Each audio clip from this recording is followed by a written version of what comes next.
প্রধান নির্বাচন কমিশনার সহ নির্বাচন কমিশন গঠন করা হয়ে গেছে। কমিশন দায়িত্ব গ্রহণ করেছে। এখন থেকে তাদের হাতে দায়িত্ব ন্যস্ত হলো ভবিষ্যৎ সরকার গঠন করার প্রক্রিয়া শুরু করার।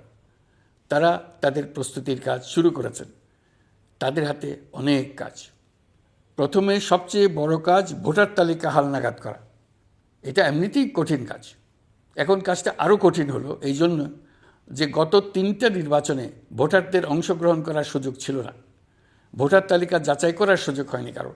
গত 15 বছরে যারা ভোটার হওয়ার যোগ্য হয়েছে তাদের সবার নাম ভোটার তালিকায় তোলা নিশ্চিত করতে হবে। এটা একটা বড় কাজ। ছাত্র জনতার অভ্যুত্থানের পর এখানে গলদ রাখার কোনো সুযোগ নেই। দীর্ঘদিন পর এবার বহু তরুণ তরুণী জীবনে প্রথমবারের মতো ভোট দেবে। অতীতে তাদেরকে সে অধিকার এবং আনন্দ থেকে বঞ্চিত করা হয়েছে।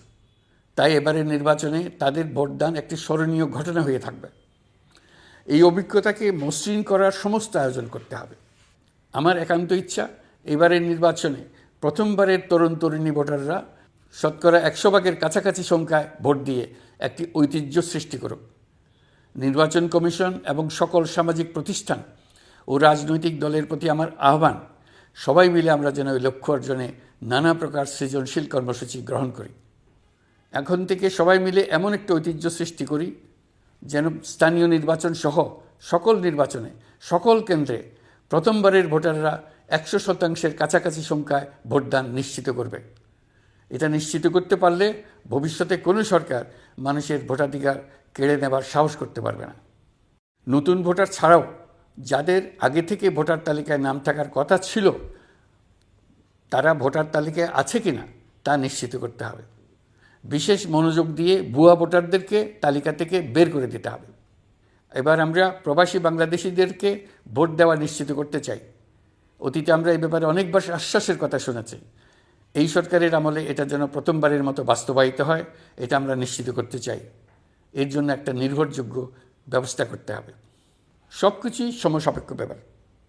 এর সঙ্গে যদি আমরা নির্বাচন প্রক্রিয়া আরও উন্নত করতে চাই, নির্বাচন সংস্কার কমিশনের সুপারিশমালা বাস্তবায়ন করতে চাই, তাহলে প্রয়োজনীয় সংস্কারের বিস্তৃতি ও গভীরতা অনুসারে নির্বাচন কমিশনকে সময় দিতে হবে।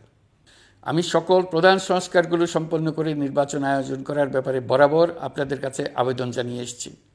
তবে রাজনৈতিক ঐকমত্যের কারণে আমাদেরকে যদি অল্প কিছু সংস্কার করে ভোটার তালিকা নির্ভুলভাবে তৈরি করার ভিত্তিতে নির্বাচন সম্পন্ন করতে হয়, তাহলে 2025 সালের শেষের দিকে নির্বাচন অনুষ্ঠান হয়তো সম্ভব হবে।